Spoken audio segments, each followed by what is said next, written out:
Сәлеметсіңдер ме, құрметті оқушылар? Әдебиеттік оқу сабағымызды бастаймыз. 66-шы сабақ. Сабағымыздың тақырыбы ит адамның досы. Сабағымыздың мақсаты өз ойымды білдіремін, шығармашылық жұмысқа дағдыланамын. Тыңда, балалар. Бірінші тапсырма: итім болса шіркін өлеңіндегі баланың ойын түсіндір. Бұл жерде балалар реніш, жақсы көру, мақтаныш, қуаныш, өз-өзіңе сенімділік, сағыныш сөздері берілген. Итім болса шіркін өлеңіндегі баланың ойын түсіндір. Итім болса шіркін, мен оны жақсы көрер, өсірер едім. Итім жоқ болғанына реніш білдіремін. Итім болса азығын беріп, оны мақтаныш көрер едім. Қазір болмаса уақыт өте итім болатынына өз-өзіме сенімдімін. Көптен күтіп жүрген итіме сағынышымды жеткіземін. Пікіріңді айт. Екінші тапсырма: өзің қай жануарды асырағың келеді? Неге? Өзім мысық жануарын асырағым келеді. Себебі мысық маған ұнайды. Мысық тышқандарды көп аулайды. Кейбір үйлерде тышқан болса, мысық оны бірден аулап құртады. Мысықтың түрлері өте көп. Мысықтың пайдасы да бар. Ол ауырып жүрген адамдардың ауруын алуға көмектеседі. Есіңе түсір. Үшінші тапсырма: Бердібек Соқпақбаевтың қандай шығармаларын білесің? Бердібек Соқпақбаевтың Балапан торғай, Сол бір сапар, Балалық шаққа саяхат, Менің атым Қожа атты шығармалары бар екен, балалар. Көшер кезде үзінді. Майлаяқ жедел өсіп, середей ит болып қалған.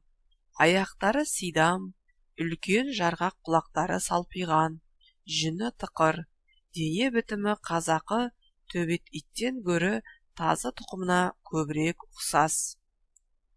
Майлаяқ байлау көрмей, ауланың ішінде еркін шапқылап өскен еркек күшік.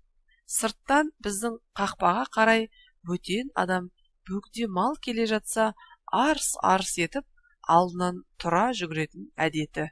Жоқ, Майлаяқ қабаған емес, балалық шолжаң мінезі ұстап, тек қорқытып үркіткісі келгендей одыраңдап, айнала шауып өтеді. Кішкене бала-шаға болса, басынан секіріп те кетеді. Біраз күннен бері Майлаяқ бұрынғы еркін өміріне зар. Үйді, малды сата бастағалы, біз оны шынжырлап қоятын болғанбыз. Себебі ауылдан Алматыға көшетін болдық. Байлап қою себебімізді өзі түсінбейді, әрине. Менің не жазығым бар, неге байлап қойдыңдар дегендей, балаша жылап, қыңсылап аяғымызға оралады. Жалынып, жалбарынғандай болады. Тап бүгін бір сұмдықтың болатынын Майлаяқ енді сезді. Таңертең итаяққа құйған асты ішпей, легеннің шетінен тұмсығымен қағып төгіп тастады. Сосын шоңқиып отырып алып, тұмсығын көкке созып, ұлуға кірісті. Дәл бір басына күн туып, зарлаған адам тәрізді. Әй, еркін, мына ит біздің бүгін кететінімізді біліп, соған ұлып отыр. Өзін бірдеңе етіп, алып кетсек қайтеді? Жамалымен қатар туған итеді, дейді әйелім Зағипа. Майлаяқтың зарлы даусы оның көңілін босатып жібергендей. Итімді мен де қимаймын. Бірақ қалай әкетеміз? Пойызға бірдеңе етіп мінгенмен Алматыға барған соң, өз үйіміз жоқ. Қайда ұстаймыз бұны? Әбекең келем деп еді ғой. Сол кісіге аманат қып тастап кетеміз. Қорғылмайды. Әбекең осы ауылдың қойшысы, жақсы адам. Майлаяқты маған бер деп өзі сұраған болатын. Таңертеңгі шайымызды ішіп бола бергенде Әбекең де жетті. Сүйікті итімізді тіліміз жеткенше аманат етіп тапсырып жатырмыз. Қолына жарты табаннан ұстаған Әбекеңді байлаулы Майлаяқтың қасына ертіп келдім. Ол алдыңғы екі аяғын көсіліп салып, басын аяқтарының үстіне қойып, бір түрлі ойға батқан секілденіп солық жатқан. Біздің не оймен келе жатқанымызды сезгендей, зып беріп қасындағы тақтай үйшікке кіріп алды. Майлаяқ, шық бері. Шықпайды. Майлаяқ, келе ғой. Бері шығу орнына үйшіктің түкпір жағына тақала түседі. Майлаяқ, қазір бізге мәшине келеді, біз кетеміз. Сенің жаңа иең, міне мына кісі, танып біліп ал. Майлаяқ, мә, жей ғой деп, әбекең қолындағы нанды үйшіктің аузына алып барды. Қыбыр еткен Майлаяқ жоқ. Ақылды ит біліп жатыр. Біз кеткен соң, әбеке өзіңіз бірдеңе етіп, көңілін табарсыз Майлаяқтың. Бердібек Соқпақбаев. Балалар, бұл мәтіндегі бұрын соңды естімеген түсіндірме сөздікті ұғып алайық. Середей дегеніміз сорайған, ұзарған. Басына күн туған, қиыншылыққа тап болған. Балалар, бұл шығармада Майлаяқ деген күшік туралы екен. Майлаяқ қазірде өсіп қалды дейді. Оның қол аяқтары ұзарған, құлағы да солпиып қалған дейді. Сонымен қатар дене бітімі қазақы төбеттен гөрі тазы тұқымына ұқсап келеді дейді. Ол байлау көрмей өскен, еркін өскен күшік екен. Біреу есіктен келе жатса, соған жүгіріп келіп арс-арс етіп жүгіргенмен қауып алады екен. Бірақ ол қабаған ит емес, жай ғана балалық ерке мінезі дейді. Солай алдарына жүгіріп шығады екен.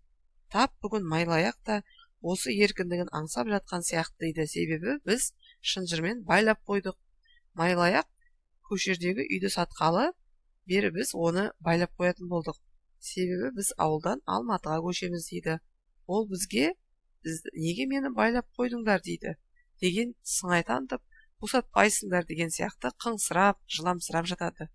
Ал бүгін Майлаяқ тіптен өзін сұмдық күн болатын сезгендей. Себебі таңертең Майлаяққа құйылған тамақты ішпеді, оны төгіп тастапты. Ал қыңсырап жатыр. Сөйтті де бар қиыншылыққа тап болған адам сияқты зарлап ұлый бастады дейді. Сол кезде Зағипа деген әйелі былай деп айтады. Еркін, мүмкін біз Майлаяқты өзімізбен бірге алып кетерміз, Жамалмен туған еді дейді. Мен де итімді қимай тұрмын. Бірақ оны Алматыда қалай асыраймыз, өзіміздің үйіміз жоқ әлі дейді. Мен мұны аманат етіп, әбекеңе тастап кетемін. Әбекең оны қор қылмайды дейді. Ол әбекең осы ауылдың қойшысы. Ол да Майлаяқты сұрап жүрген дейді алдын. Сөйтті де таңертең таңғы асты ішіп болған соң әбекең де келеді. Сосын Майлаяққа өз үйшігіне кіріп кетеді. Майлаяқ әбекең келіп, екеуі Майлаяққа барады. Майлаяққа бір үзім нан береді, бірақ Майлаяқ бері шығудың орнына арғы үйшіктің түкпіріне барып жатып алады. Сосын әбекең үйшіктің түкпіріне барып жатқан соң әбекең айтады. Былай дейді, ақылды ит екен дейді. Сендердің кететіндеріңді сезіп тұр. Сол кезде үй иесі айтады. Майлаяқ, мынау сенің иең, жаңа иең келді, таныс дейді. Сөйтті де әбекеңе біз кеткен соң Майлаяқтың көңілін өзіңіз табарсыз. Міне балалар, көрдіңдер ме? Майлаяқ та ит иесін сезеді екен, я? Қатар ол әрі адал күшік екен балалар. Балалар, ары қарай тапсырмаларды орындаймыз. Ойлан, жазушы Майлаяқты қалай суреттеген? Жазушы Майлаяқты середей ит, аяқтары сидам, үлкен жарғақ құлақтары салпиған, жүні тықыр тазыға ұқсас ит ретінде суреттеген. 5-ші тапсырма, мәтінді оқығанда қандай сезімде болдың? Мәтінді оқығанда өте керемет сезімде болдым. Өзгертіп жаз балалар. 6-ші тапсырма, әбекеңнің қолында қалған Майлаяқтың тағдыры қалай болғанына қысқаша өз қиялыңмен жаз балалар. Демек, әбекең Майлаяқты үйіне алып кетеді. Әбекең Майлаяққа өте жақсы қарайды. Оған уақытылы тамағын, суын береді, кешке қасына ертіп серуендетеді. Бұл қамқорлық Майлаяққа қатты ұнайды. Сол себепті ол әбекеңе тез бауыр басып кетеді. Ол өте ақылды ит. Ойыңмен бөліс. Ит иесінің орнында болсаң, Майлаяқты тастап кетер ме едің? Ит иесінің орнында болсам, итті барынша қалдырмауға тырысар едім. Себебі итті ренжіткім келмейді. Есіңе түсір, балалар, мінездеу дегеніміз көркем шығармада кейіпкердің мінез құлқын, сенім нанымын, көзқарасын, көңіл күйін суреттеу. Мінездеу сол кейіпкердің жағымды жағымсыз әрекеттері, сөйлеу мәдениеті, үлгі боларлық қылықтары арқылы көрінеді. Мәтіндегі бір кейіпкердің іс-әрекетін сипатта: Зағипа еркін, әбеке майлаяқ. Білгенге маржан, жеті қазына. Қазақтың дәстүрлі дүниетанымдағы түсініктердің бірі. Қазақ халқы жеті қазынаны ер жігіттің өмірімен байланыстырады. Жеті қазынаға жүйрік ат, қыран бүркіт, құмай тазы, берен мылтық, қандауыз қақпан, майланғыш ау, өткір кездік жатады екен балалар. Қорытындыла. 8-ші тапсырма. Мәтіннің негізгі ойын анықтаңдар. Ит жеті қазына, ит иесімен қина. Бұл жерде мәтіннің негізгі ойы итті иесімен қина. Үй жұмысы. Балалар, ит туралы қызық оқиға білсең, әңгімелеуге дайындалыңдар. Мақал мәтелге қатысты қақпаға ілінетін жарнама сөз дайындап жаз. Ит қаппайды деме, ат теппейді деме.